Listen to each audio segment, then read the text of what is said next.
I'm Joel Kaufman. I'm the interim dean for the School of Public Health, and I'm excited to welcome you tonight to the Stephen Stewart Gloyd Endowed Lecture for 2017.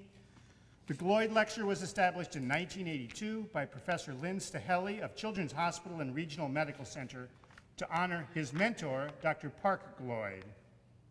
In 2001, Park Gloyd endowed the lectureship as the Stephen Stewart Gloyd Endowed Lectureship to honor his son, Dr. Steve Gloyd, pioneer in global health at the University of Washington.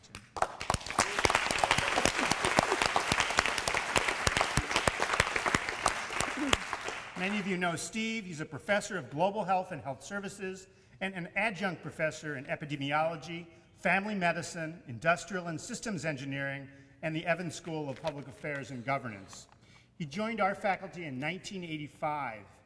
In 1987, Steve created the International Program in the School of Public Health, a forerunner to today's Department of Global Health.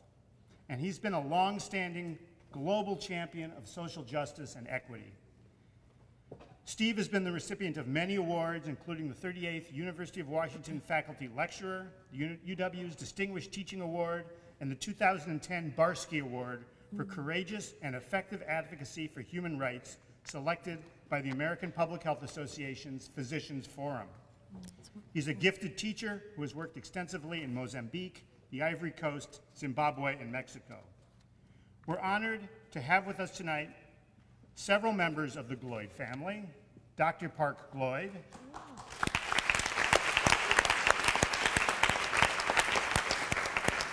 Shirley Gloyd, Dr. Steve Gloyd, and Professor Awa Kone. And I also want to thank the Gloyd Lecture Selection Committee, James Pfeiffer, Mary Ann Mercer, Kenny Scher, Darren Wade, and Steve Gloyd. The Gloyd Lecture brings us distinguished speakers committed to social justice and has become a highly anticipated event at the UW. Recent lectures include Jim Yong Kim, currently the president of the World Bank, Bill Foege, Helen Gale, Richard Horton, Anne Emanuel Byrne, Alfred McCoy, Nina Wallerstein, David K. Johnson, Mary Bassett, and Sanjay Basu. This year's Gloyd Lecture is U.S. Congressional Representative Pramila Jayapal, representing Washington's 7th District. Representative Jayapal has been a tireless advocate for health and justice in the U.S. and globally, and is a wonderful selection for the Gloyd Lecture. And at this point, I'd like to invite Steve Gloyd to the stage to introduce Representative Jayapal.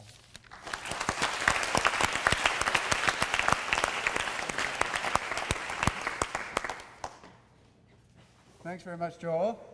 And thanks to all of you for coming out here on a Friday evening at 7:30. It really says a lot about Representative Jayapal. A couple of thanks. First to my dad and Shirley Gloyd for setting up this lecture. It was just incredibly nice of them. We fought a lot about it when we were, when he suggested he change the name, but I ultimately said okay. And it's kind of cool having a lecture named after you. A shout out to my late mother, who with my dad and Shirley have given me just lots of support through my rather circuitous journey. A big thanks to Awa, who's been recognized, and for keeping me honest and being with me most of the time. And my kids, Musa and Salim is here, who wasn't mentioned, who is a great basketball player and going to be a future leader in something.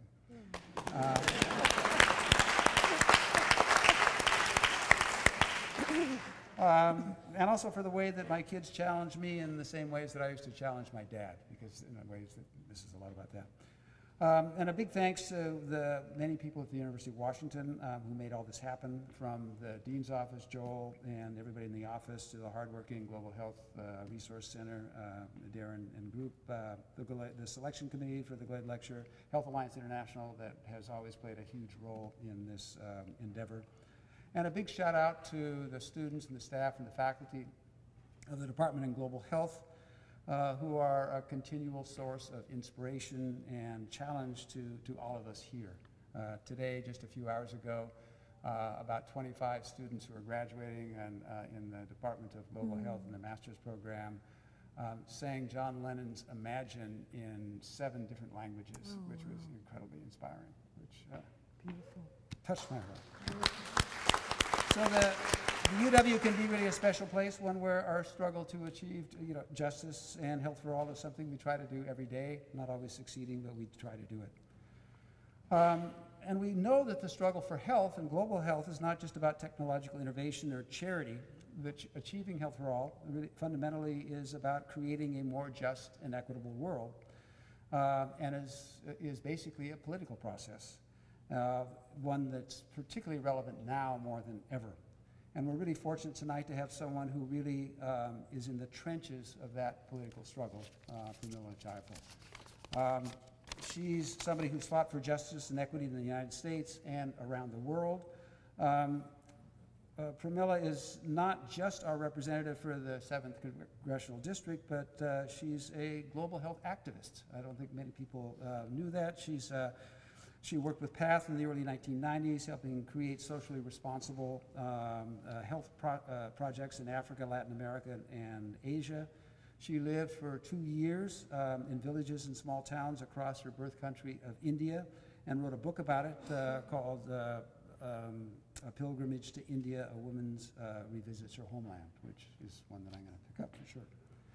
Representative Jayapal has long stood for economic opportunity, for fairness, for gender and racial equity, for safe and healthy communities, and for protecting our environment, which is rather appropriate these days. And she's played a leading role in issues like minimum wage, racial equity in the state of Washington and the United States. And I think really what's important is she has relentlessly challenged the systems that institutionalize racism and poverty and challenged corrupt democracy. These are all issues that are incredibly relevant to the global environment, where growing inequality, persistent poverty, climate change, and inadequate health care are devastating many people in many parts of the world. Human rights and economic justice for all, including for refugees and immigrants, are all fundamental to achieving global health, and these are things that Representative Jayapal has stood for. She has a unique perspective on the forces that we all need to address to make a better world for all of us, whether we're here in Seattle or anywhere else in the world. So it gives me a great pleasure to give a warm welcome to Representative Jayapal. Wonderful. Thank you for that.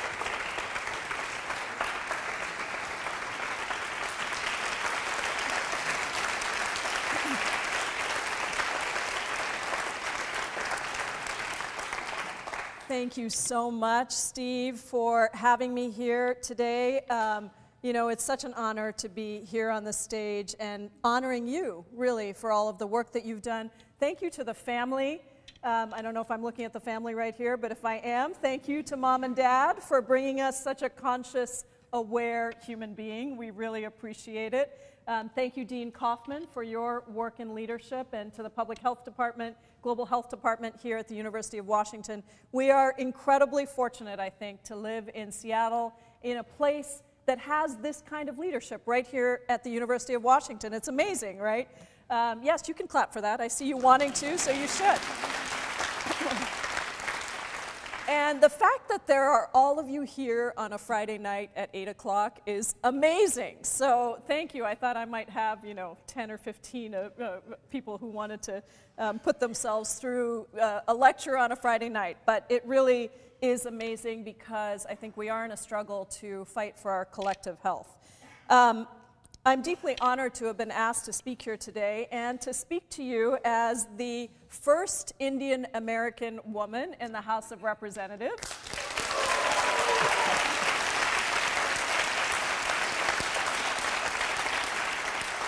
Huge shout out to all the Desis out there. Also the first woman to represent the 7th District and the first person of color in the Washington Democratic delegation to ever go to Congress.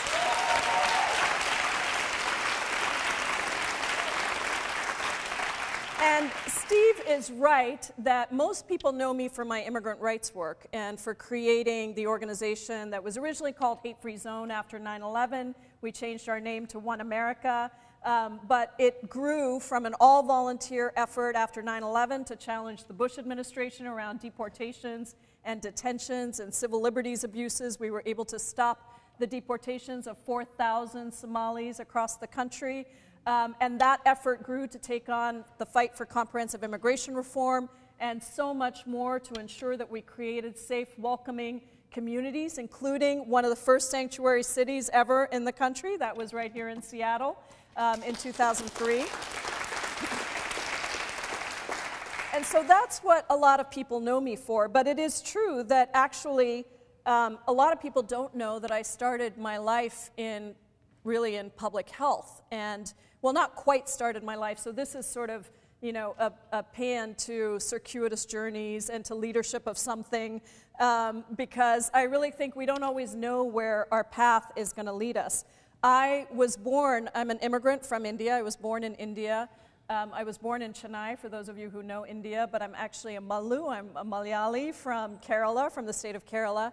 And I came to the United States when I was 16 years old by myself. My parents had about $5,000 in their bank account, and they used all of it to send me here by myself because they felt like this was the place that I was going to get the best education and have the most opportunity. And for my Indian father, if you're going to take all of your money and send your kid across the ocean and know that they might never come back, then there are really only 3 professions that are worthy of that sacrifice. And I'm guessing everybody can guess what they are, right? Go ahead, tell me. Doctor, lawyer, engineer. There you go, you got it. Steve knows. And that's really, you know, I think his dream for me was that I was going to be the CEO of IBM. So that was big blue at the time. It was all over the world. And so you can imagine, I was supposed to be an economics major. You can imagine I went to Georgetown University and we had enough money to call home 1 time a year. There was no Skype, there was nothing like that.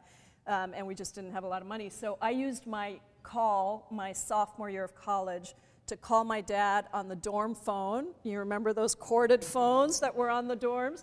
I used my call to call my dad and tell him that I was going to be an English literature major instead of an economics major, and then I had to hold the phone away from my ear like this as he screamed at me and said, "I didn't send you to the United States to learn how to speak English. You already know how to speak English."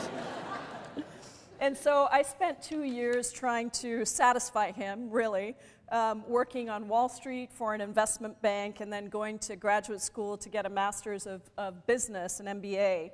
And the summer between my 2 years of business school, I ended up getting an internship in Thailand, working for the largest nonprofit organization in Thailand called the Population and Community Development Association.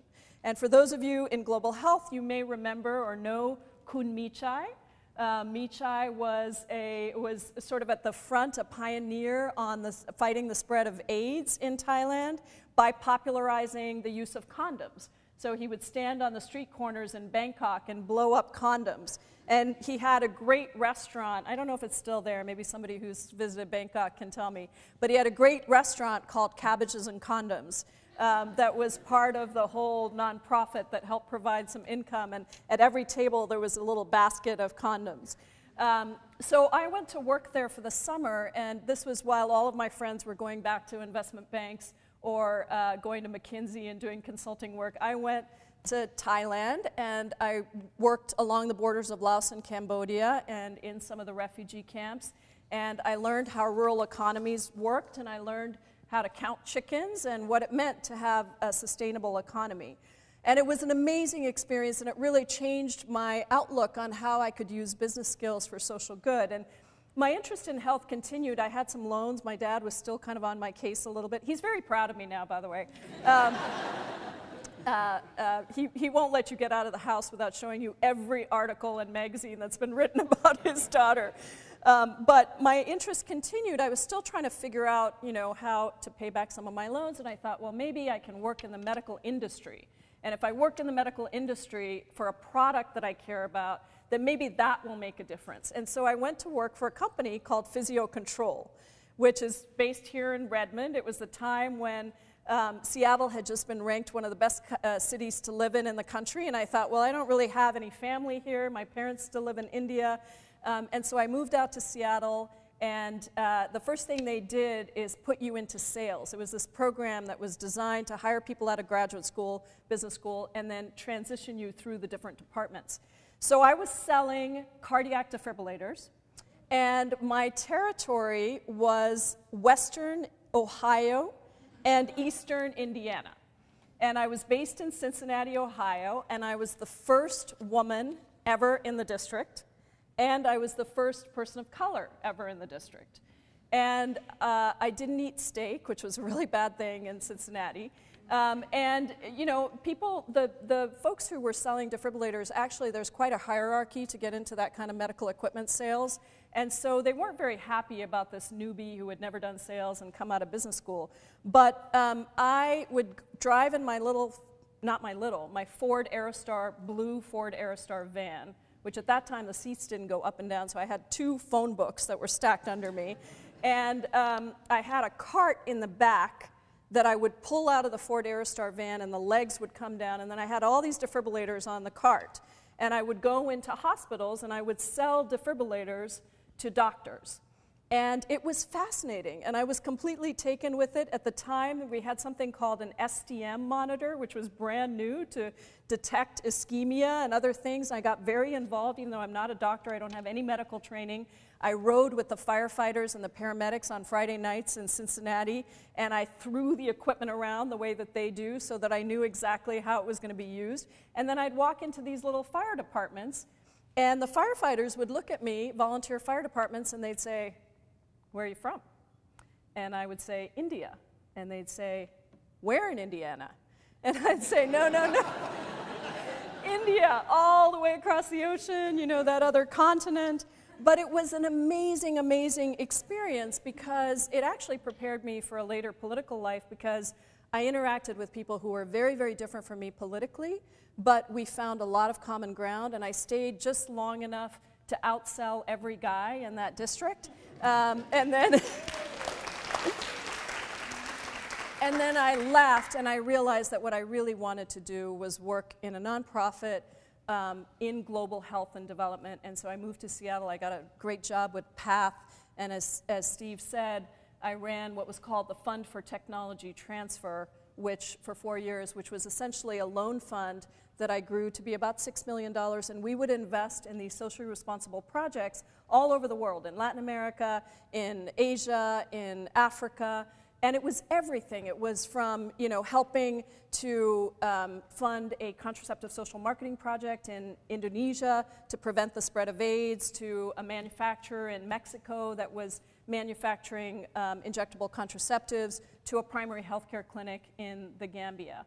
And I was deeply moved by the resilience of people around the world that many of you in public health, global health, get to work with every day.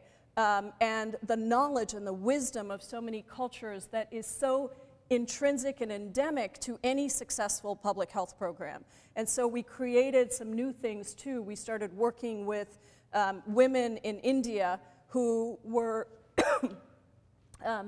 to try to integrate microcredit with public health. And so really funding small groups of women who were getting together and then having some education around public health. That was a project that was funded by MacArthur Foundation and Ford Foundation. We funded a safe birth kit project in Nepal, and I recently had the chance to go back to Nepal with Nancy Pelosi and to talk about Tibetan human rights. I got to spend some time with the Dalai Lama. Amazing, amazing experience. But I saw the birth kits that we had worked on so long ago had not only already been adopted by UNICEF and made, you know, sort of famous, but they had moved on from that. It's no longer actually, they're not trying to get the traditional birth attendants to do those birth kits anymore. They're actually setting up centers across rural areas to try to stop to try to reduce maternal mortality and neonatal tetanus. And so it was an amazing, amazing experience at PATH. And it was the 90s, and I'm sure, as many of you remember, an austerity mindset was really just coming into vogue during that time. What was kickstarted by Ronald Reagan, the destruction of the public sector, even started to become bipartisan. Some of you might remember that it was a Democratic president, Bill Clinton, who pushed through the destruction of welfare as we know it. And beyond our borders, the IMF and the World Bank had imposed structural, harsh adjustment policies on poor countries all over the world. I ultimately left PATH in 1995 because I decided I wanted to be closer to the ground, and I wanted to go back to the country that was my birth country that I had been away from for so long. And so I got a fellowship to go to India and live in villages. You can imagine my father at this point when I said, I'm coming back to India and I'm going to live in villages. And he said, what? That's what I sent you to the United States for? But it was, again, once again, just such a formative and incredible experience for me to spend 2 years living mostly in the north. But I started in my home state of Kerala. And since I'm with public health experts, I feel I should take this opportunity to brag a little bit about Kerala. As you probably know, Kerala was the first state in India. Not only do we have exceptional health benefits or health system, but we were the first state in Kerala, in India, to provide unemployment and disability compensation and to set up what is similar to our Social Security system. There are very robust labor unions and a very strong public health system. We have sky-high literacy rates of 91% and high life expectancy, low infant mortality, and low death rates compared to other parts of India and much of the West. So I spent time in Kerala, and I saw the amazing accomplishments, but also the challenges of being a state that is so far ahead of all the other states. So what was happening in Kerala at the time was that industry was just locating across the border in the state of Tamil Nadu, going up to the state of Rajasthan in the north. And so the result of that was that you had very highly educated population and with great hopes and dreams of what they might do and no real job opportunities. And so the suicide rates were the highest in the country. And people were leaving, the men in particular, would leave Kerala to go to the Middle East to actually get a job, and then the economy was fueled by remittances from other parts of the world. So that was, I think, a really amazing thing for me to look at, but the situation was still better than the situation in the north in UP, where I spent most of my fellowship. At the time, the government was investing 220 rupees, or about $5 per capita, in education. Virtually nothing. And in one school, and I hesitate to even call it that, I remember seeing children squabbling over discarded rickshaw seats, the backs of which they were using as chalkboards. And in another school, the children sat outside in a field with dirt-covered, tattered books from the 1970s. The time in India was remarkable. And it was remarkable not just because I got to see the situation of poverty up close, but because I got to see hope and resilience and courage up close. And I think it's always important when we talk about the challenges of a place to also talk about the human resilience that comes from those challenges. And so I can never forget the generosity of the villagers across India that welcomed me into their homes. And today, I keep wondering where those children are today, because we know from research being done right here at the UW that in those early years, good health and education are enormous predictors for strong livelihoods. Here in this state, that research was the basis for our state's investment when I was in the state senate of $130 million into early learning, and for our county's Best Starts for Kids levy, a strong public sector investment in the health of little kids, which incidentally saves us millions over the long term as they grow to be adults.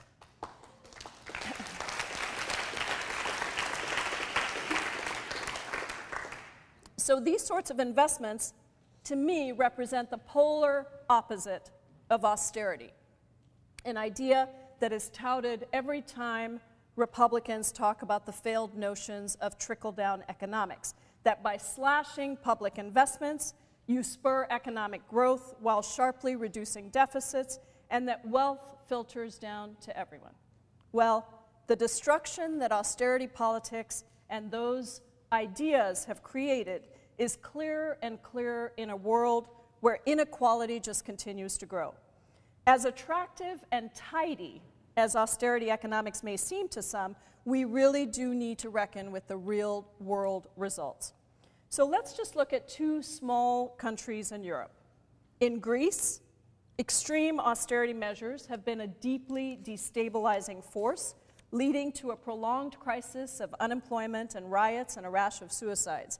And Dr. Sanjay Basu, who spoke here last year, wrote in the New York Times a few years ago, and he said this: "What we have found is that austerity, severe, immediate, indiscriminate cuts to social and health spending, is not only self-defeating, but fatal." Iceland trailblazed another path. They put their recovery program to a vote after the economic crash of 2008, and the Icelandic people rejected austerity, chose to gradually pay off their debtors, and protected their social safety net instead of shredding it. Iceland recovered without sacrificing their people and without creating a public health crisis. And today, Iceland is ranked as the third most happiest country in the world by the United Nations. The numbers behind that happiness: Iceland's economy grew at an astonishing 7.2% last year, proving that it is possible to reject austerity and thrive. And the unemployment rate recently hit a record low of 2.6% while wages have risen. Austerity economics also create new vectors of disease. While deadly epidemics like Zika dominate the headlines, non-communicable diseases like cancer and mental health disorders are growing in very unexpected places, from China to Iran to Tanzania, due to lack of health coverage and lack of awareness about the risks of tobacco and unhealthy diets. And those who are uninsured are obviously at much higher risk. The influence that globalization has had on changing cultures and ways of life is also becoming clearer, and I was just looking at some of that new research from Oregon Health Sciences University that indicates that the problem in developing countries is no longer just limited to communicable diseases, but it's now the diseases of, and forgive me to anybody who sees this not in a good way, but the diseases of old white men. Things like diabetes, which are becoming commonplace in the health systems of many developing countries, are simply not set up to actually respond to those kinds of diseases. People are not trained to recognize them, and they don't know what to do with those Western culture diseases.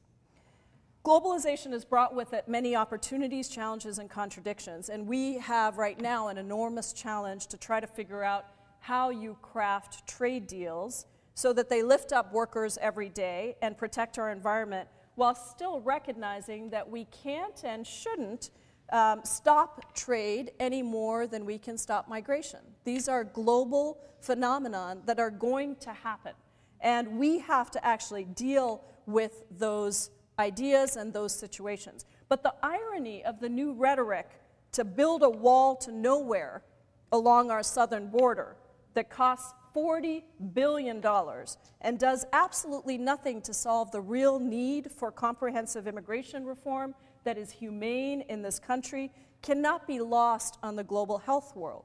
Because you all know better than anyone that there is no boundary, no wall, no border that can stop the spread of viruses and disease. Whether Ebola or Zika, there is nothing like that that can stop the spread of those diseases in this globalized world. Building a wall along the southern border to keep people out is just as crazy as thinking that that wall is going to stop the spread of disease. Yeah, you can clap for that.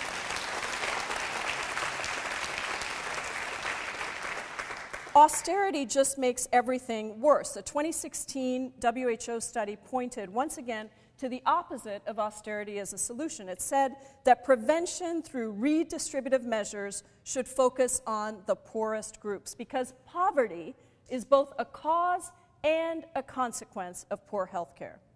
And yet austerity continues to hold sway among policymakers and many corporate leaders as the economic program of choice. Domestically, it's the name of the game for Donald Trump and his band of extremists in the White House. Austerity on steroids, in fact. And that's what the Trump budget is.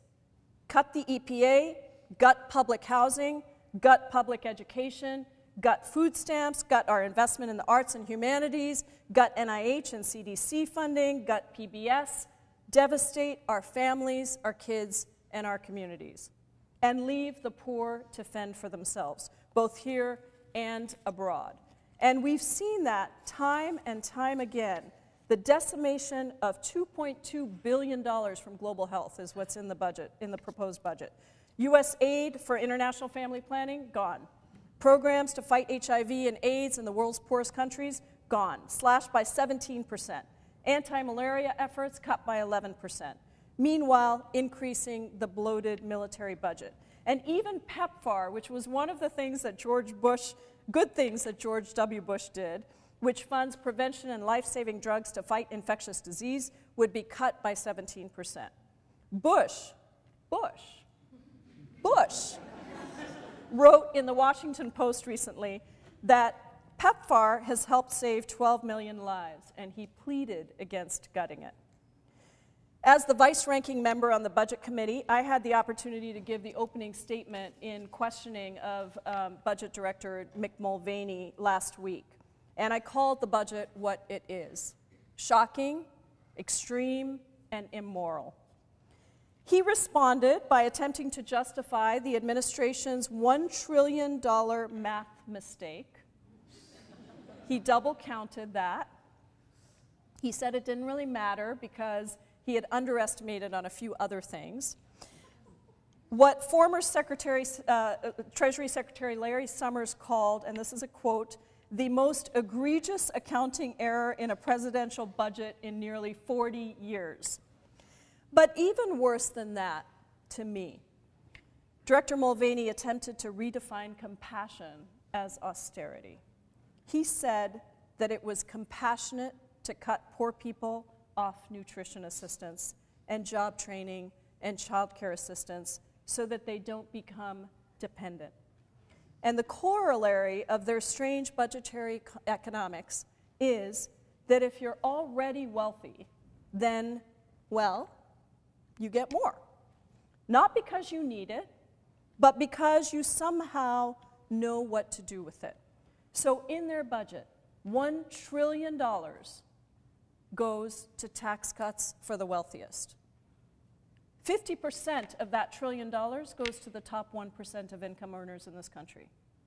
75% of their tax cuts go to the top 20% of income earners in the country.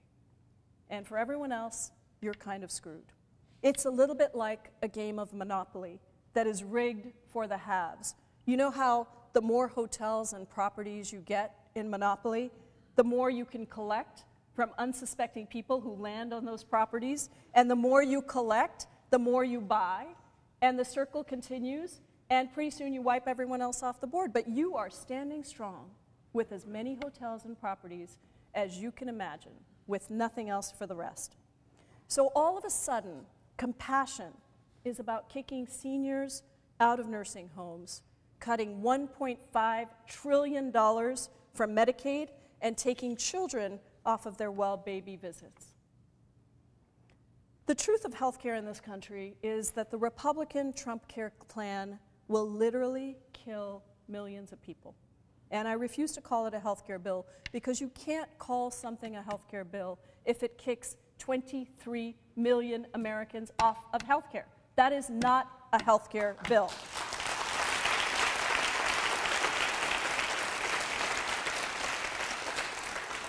The Kaiser Family Foundation found that Trump Care would lead to higher premiums for millions with pre-existing conditions, including cancer, HIV, AIDS, mental disorders, obesity, and diabetes. And their analysis showed that 6 million people with pre-existing conditions had at least a 2-month coverage gap in 2015.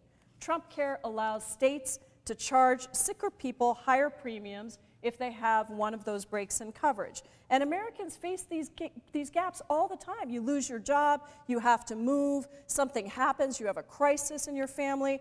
It all happens in an economy that is way too uncertain for the majority of Americans.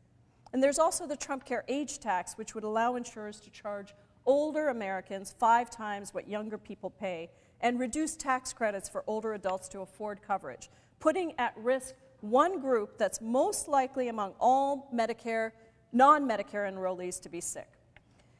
The good news is we had a huge victory when we were able to defeat Trump Care 1.0. I feel like we're in the computer science world. Muslim ban 1.0, 2.0, 3.0, now Trump Care 1.0, 2.0. But that was a huge victory for us because millions of people across the country said, no way, that's not health care. And Republican and Democrat, rural and urban, people stood up and said, we are not going to let that happen. 17% of the American public believed that Trump Care was a good idea. The other 83% knew that it was a terrible idea and that it would destroy their families, their communities, and our public health system here. The only reason Trump Care 2.0 passed the Congress with one vote, is because they refused to wait for the Congressional Budget Office to score the bill. If they had waited for the CBO to score the bill, they would have been forced to say that it was just as bad as the last bill. And so they didn't wait. They passed the bill, and the CBO score came out last week and said, yes, now 23 million Americans will lose their health care. And if you have health care, you can expect it to be much worse care, because there are no requirements around what that healthcare actually has to provide. So this is all a part of a feedback loop, to me, between austerity and resurgent right-wing authoritarianism here and abroad. If you punish people, you starve them of resources and support for their health and well-being, and they will cast about looking for someone else to blame for their dire conditions. It becomes all too easy for some leaders to scapegoat vulnerable groups for economic hardship. Because you see, immigration has never been just about immigration. It has always been about who we are as a country and what we're willing to stand up for. And ultimately, the question is never about whose jobs. It's about more jobs and better jobs. So, how do we fight back? And what can we do? What I've seen since I took office, and you've seen by now that I'm an organizer, I'm not afraid of speaking my mind, is that in a time of crisis, that is when strength emerges. In the face of menace, young people, women, and people of color especially have been energized to fight for their rights. And you can see it in the historic women's marches, the airport protests against the Muslim bans, and you can see that energy increasingly reflected in the actions of elected officials. People are awake in ways that have never been before. And so when people ask me how it is to be in Congress today, first of all, and especially to you who elected me, I say thank you for giving me the honor of representing you and this district and waking up every morning to fight for what I believe in a time that is so consequential, not only to this country, but to the rest of the world. So thank you for giving me this chance.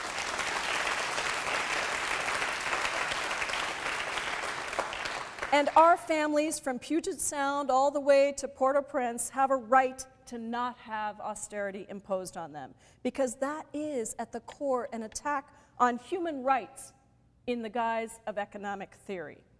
And while it's easy and very necessary for us in Congress and all of us in our communities to be an opposition party, because we need to be an opposition party, there's a lot we have to oppose, we have a responsibility to be much more. We can't just be an opposition party. We have to be a proposition party.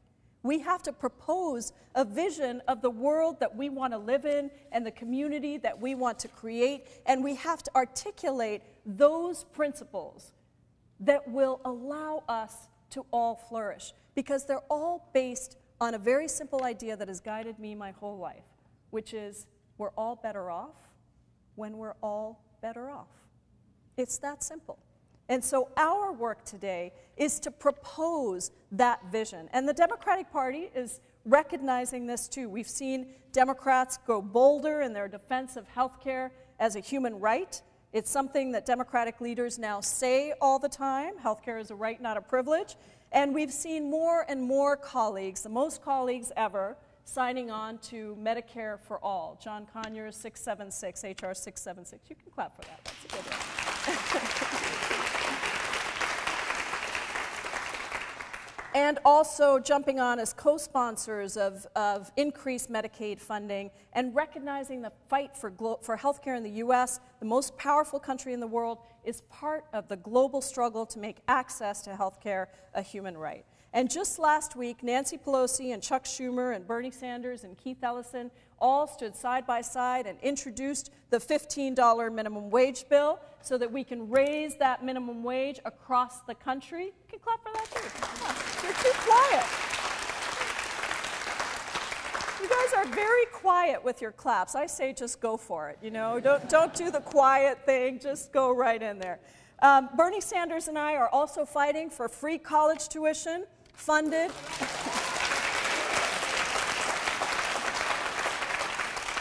by a reasonable tax, a tiny little tax on Wall Street speculation. That bill is called the College for All Act. I introduced it in the House. Bernie introduced it in the Senate. We're going on a tour this fall to organize around that, and I hope to see you right here on the UW campus as we do that. Higher wages and less debt mean nothing without clean air and clean water. And none of this is really going to mean much of anything if we're underwater, if our planet falls onto a track of catastrophic, irreversible, runaway global warming. The withdrawal from the Paris Accord yesterday is just horrifying. It is horrifying. But at the end of the day, what makes me really sad is it wasn't surprising. We're dealing with a president who tweets typos in the middle of the night. What is confefe? Who's surrounded by lobbyists and right-wing white nationalist advisors, and the Paris Accord set inadequate benchmarks for reducing carbon emissions, but at least there was a mutually agreed upon benchmark instead of a free pass for every nation to spoil the atmosphere with as much carbon as they want. But perhaps the silver lining, because I am an organizer, and organizers are naturally optimists, because you can't be an organizer without being an optimist. So perhaps the silver lining is that this president's reckless, dangerous, and frankly, may I say, stupid decision to withdraw from the Paris Agreement creates a necessary opportunity for leadership from other places. The people who will demand action. States like California, Oregon, and Washington, who are now vowing to continue their leadership on climate and actually negotiate agreements directly with other governments. It's a bizarre time where we have states that are talking about doing that, but necessary to think creatively. Other countries who will step into the leadership vacuum created by the US pullout, not only Germany and France, but China and India, who are both a decade ahead of meeting ambitious targets to cut greenhouse gas emissions and have up to 40% of their energy from renewable energy sources. And I just had the honor of meeting with Prime Minister Modi in India and asking him about what, this was before Trump had announced pulling out of Paris, asking him what would happen if the United States pulled out of Paris, what would that do to India's commitment to address this? And what he said is, this is an existential threat. And when it's an existential threat, you don't bargain in a transactional way. So there's nothing that we are doing in India that is dependent on what the president does or doesn't decide to do, which was great music to my ear. So one thing we have to keep in mind every step of the way is the only way that we prevail is if we fight back with an environmentalism that is not just exclusive or off on its own. A healthy environment is necessary for public health, but so is reducing racial and economic inequality. And in Congress, we started the work of linking these issues together. I'm so proud to have launched with two of my colleagues, Nanette Berrigan and Don McEachin, the United for Climate and Environmental Justice Task Force, with representatives from the API caucus, the Black caucus, and the Hispanic caucus.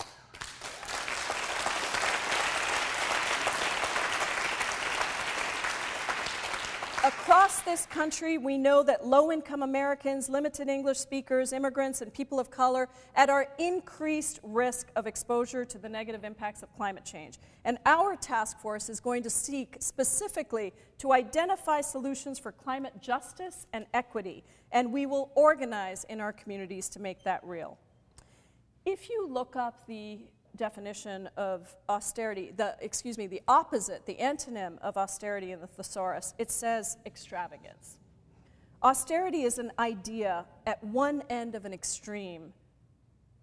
Austerity is an idea at one end of an extreme that has been mainstreamed, and our task is to redefine the narrative. Our progressive ideas of affordable higher education and healthcare and clean water, in my mind, are not actually progressive. They're mainstream. They're necessary. They're not to the far left. They're ideas that are about how you invest in a society and a community. And they're common sense. They're what the vast majority of developed nations have actually already implemented and shown that they work. They are what the American people want, and they are ideas that are built on supporting the middle class of our country. No matter how good our ideas are, we're always going to need to have a ground game, and that means traditional community organizing, going door to door in the places where people feel angry and resentful, having difficult conversations with family and friends who think differently than us. And it means digital organizing too, because so much of our discourse now and our framing of issues is taking place in social media. And I think back to 9/11, when I saw those attacks of 9/11 on my little TV. I had a TV that was about so big, and I pulled it out of the boxes and watched that. And never in a million years did I think that I would be leading an organization that worked on immigrant rights, but the need and the necessity for people's voices to be at the table and to be heard and to fight back against what seemed like an impossible task. The Bush administration at the time, and then Attorney General John Ashcroft, saying you're either with us or you're with them, and detaining and deporting Arabs and Muslims and South Asians. Who knew that that would actually lead to starting a movement for justice that had leadership from every part of the community, and young people and people who never knew and never thought that they were going to be leaders coming forward. And people say, you know, Pramila, One America did such a great job creating leaders. And I always say, we didn't create leaders. All we did was allow the space for people to be present fully and to allow leadership to emerge. And that is what created the movement.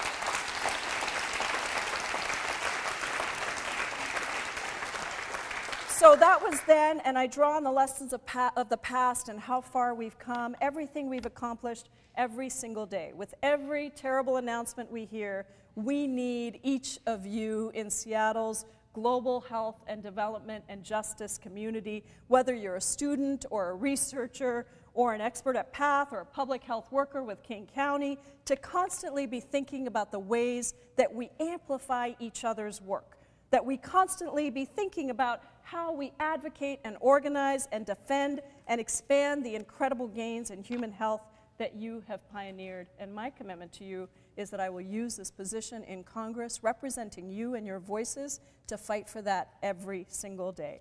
Because in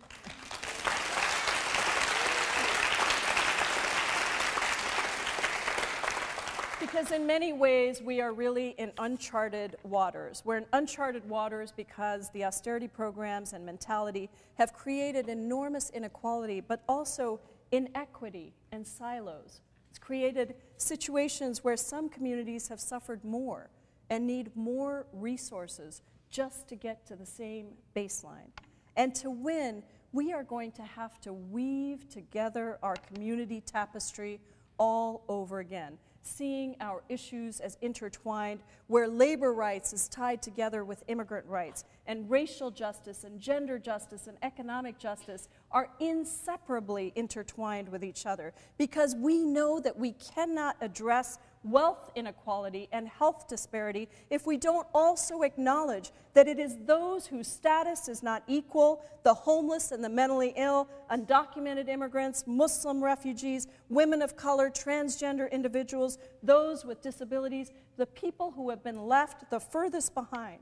It means that colorblind or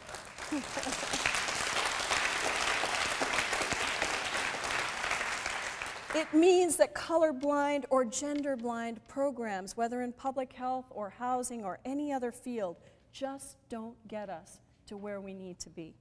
And we also need to consider the shifting definition of what it means to be a worker, because in some ways it's rapidly changing with the rise of temporary jobs and more self-employment and automation intensifying.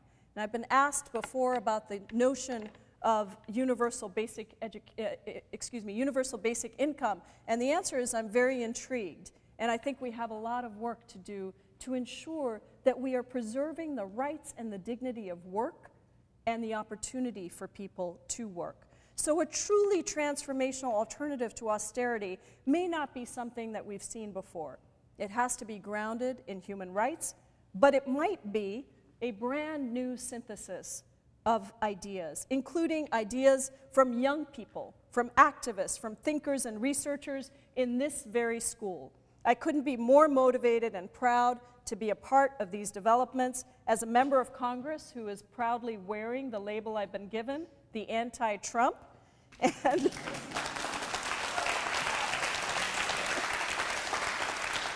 I believe that we are sharpening our tools of resistance, and this intersectional program of justice will emerge. It will be beautiful and awe-inspiring and rooted in a powerful and binding sense of solidarity, countering austerity with kindness and generosity.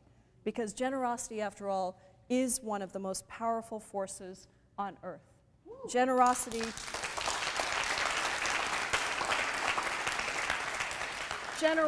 does not impute ill will or motivation when we disagree. Generosity recognizes all of our talents and skills and invites them in, no matter how different we may be. Generosity recognizes that we don't have to be small for someone else to be big. Generosity recognizes the hierarchy of oppressions holds everyone down, whereas many ladders offer pathways to many leaders, and we have so many leaders among us who still haven't even been noticed. And if they are able to choose, I believe in the human spirit. I believe that people will choose generosity over austerity, over insecurity and fear and scarcity. Generosity isn't afraid to bring love into politics, into how we order our world, and love does trump hate, and love does win. Thank you.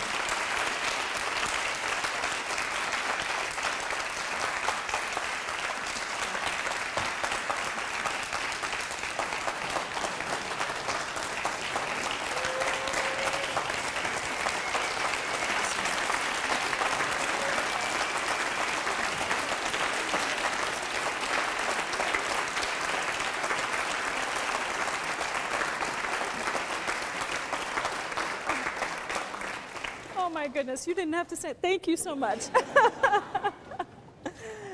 Thank you so much. And I don't know how much time we have, but I'm willing to do a few minutes of questions if you want, or to close up, whatever you want, Steve. Yes, I think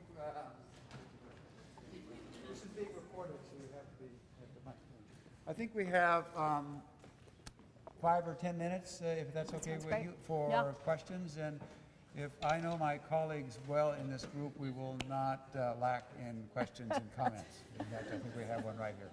And look who's at the front of the line. Yes, Ms. Hagopian. Thank you, Pramila, for that wonderful talk and for speaking about austerity and generosity, which those of us who work at the university are starting to really experience what austerity means in the state. I want to take you, though, to maybe some discussion about some recent anti-racism issues. We noticed that Evergreen State College closed yesterday for a direct threat on people.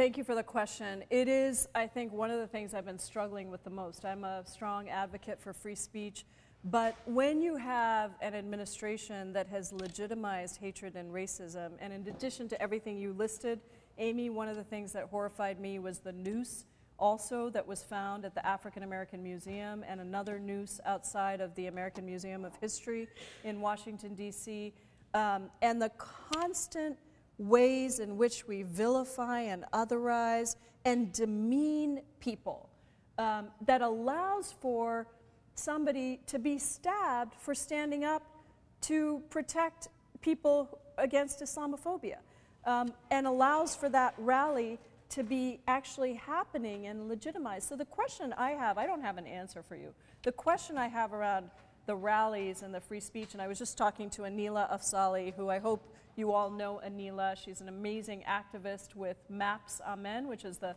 Muslim Association of Puget Sound, about do you draw attention to the rally by doing a protest, or do you stay away from it? And it's impossible to stay away from it. It really is. And so then we have to go and we have to stand in solidarity, because when you have a rally like that, that literally takes on the very cultural beliefs and presence and humanity of a population that is part of us, then we have to protest against it. I don't know that we can shut down all of that, because I think the line is very slippery to what constitutes free speech and what doesn't. And at the same time, what we really need is a grown-up in the administration and an attorney general who actually believes in civil rights. That has been...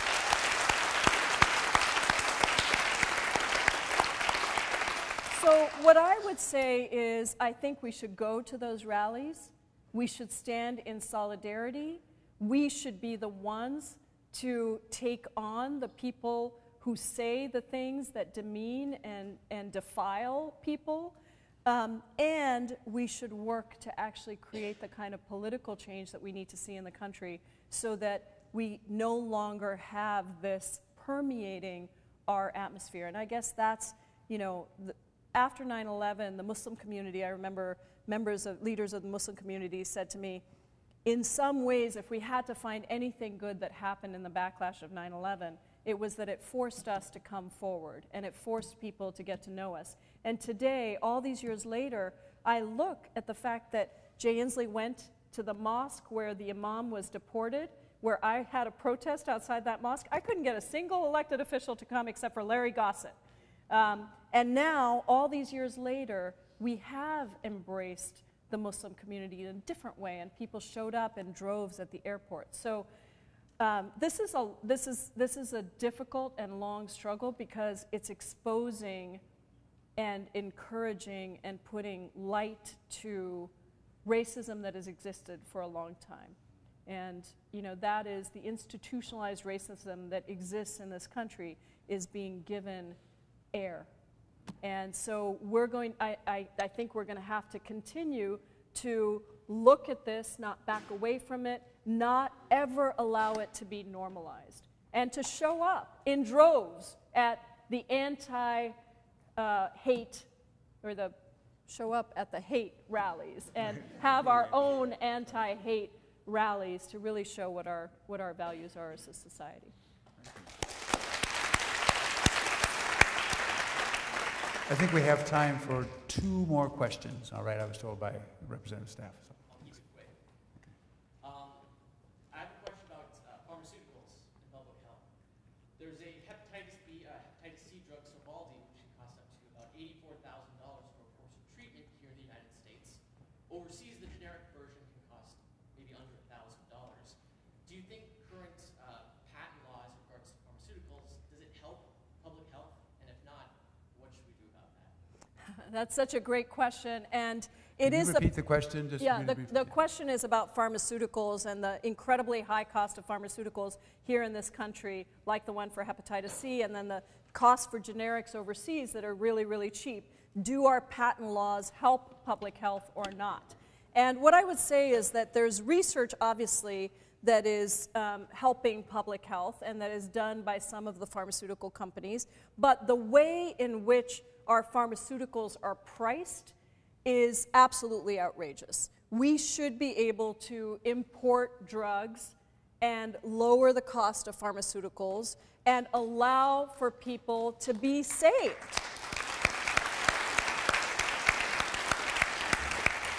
So I have co-sponsored a bill to do that. There's a bill in the Senate and a bill in the House around the importation of pharmaceutical drugs so that we can get drugs that are available in Canada into this country. And, you know, and I think that we've got to look at negotiating the price of pharmaceuticals within the public health system. And that's what a Medicare for All program would do, by the way. We'd be able to negotiate the prices of pharmaceuticals in the same way that we do for the Veterans Administration. Why can't we do that across our health system and make sure people can get access to those drugs? Patent law also needs to be reformed, and it's complicated how you do it in a way that supports the research and development of drugs that take a long time to develop. But if you look at, just look at the EpiPen, and you can see how ridiculous this is.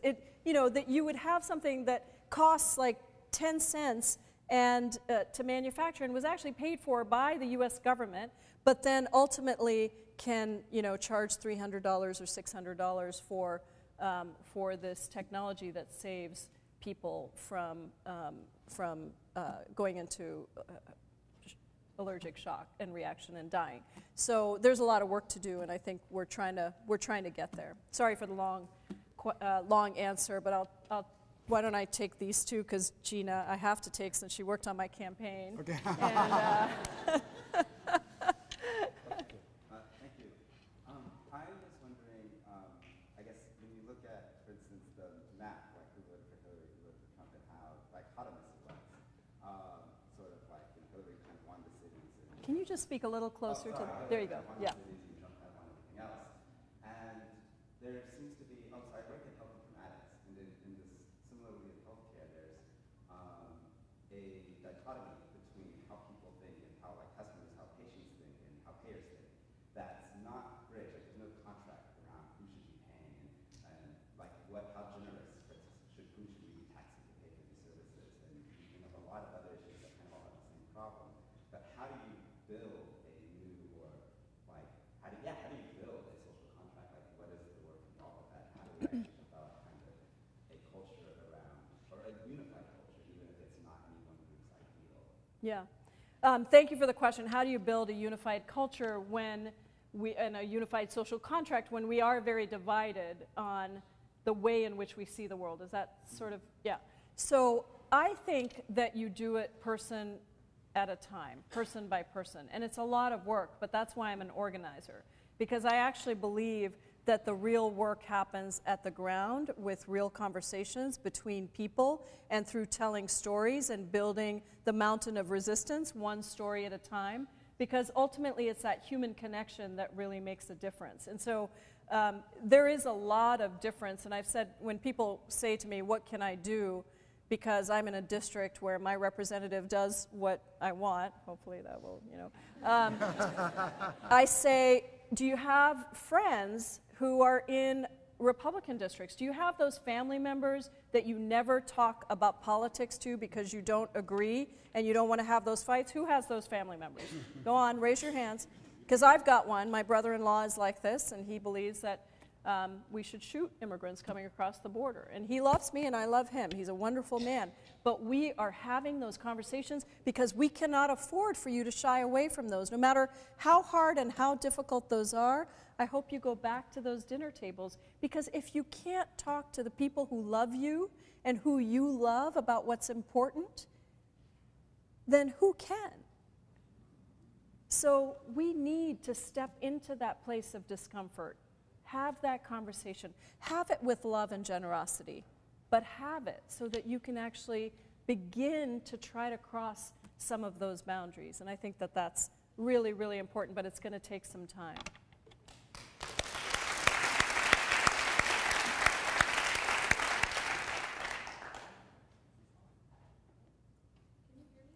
I can hear you, and I'll repeat your question. Thank you for inspiring me, Pramila. I'm actually running for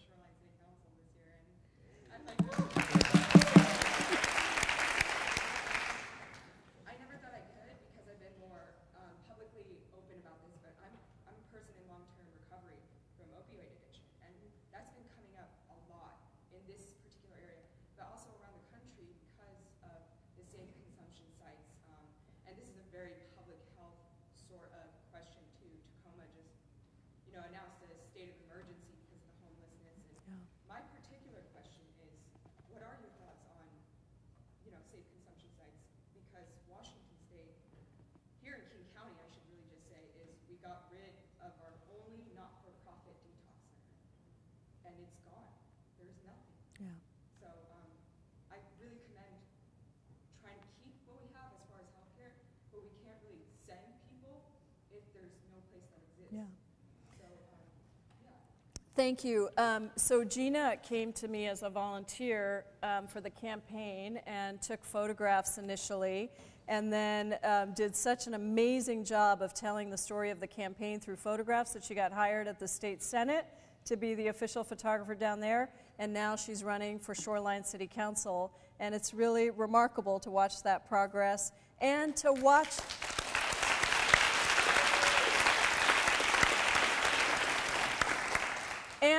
you from afar, because I haven't talked to you at all really since the campaign, but to watch from afar the way in which you've shared your story and used it to actually further the understanding of what it means to be in recovery, to struggle with opioid disorders, and ultimately to win. So thank you for sharing that story tonight, but also just more broadly. It really makes me so proud.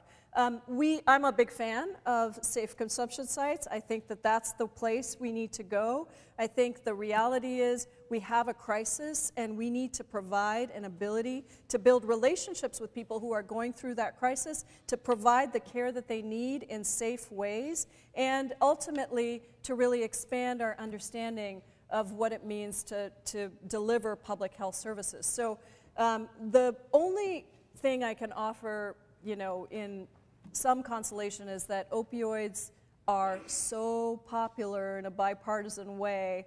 The struggle around, it's bizarre, I don't really understand it, but I'm happy that that's the case. We use the people who are going to be kicked off of opioid treatment as one of the arguments for why the Trump care bill was bad, because you wouldn't believe the way it polls. I don't get it, but there is a lot of bipartisan agreement that this is a crisis that's racking communities across the country and that we do need to do something about it. Unfortunately, we are on the progressive end of the spectrum here in Seattle, so safe consumption sites are not something that a lot of people are talking about, and unfortunately I'm not sure the Attorney General would allow those to move forward, but I do think that there's a lot of attention being paid, resources being put in, and King County is doing some of the better work around the country, I think, some of the best work around the country in terms of how we think about the crisis and how we respond to the crisis. So we're just going to have to keep working on it, Gina. I know you know that nothing that is worth fighting for comes easy, so thank you for being in the struggle for the long term and for putting your leadership forward. Good job. Yeah.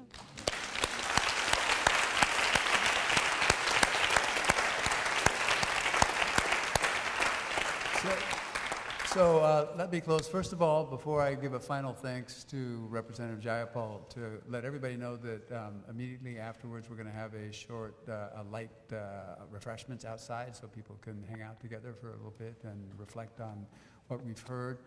I want to give just a really, really warm thanks and appreciation for not just a wonderful talk, but for helping us understand your inspiring journey.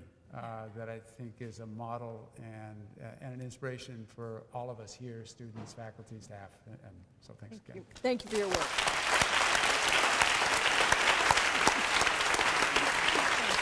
Amazing work.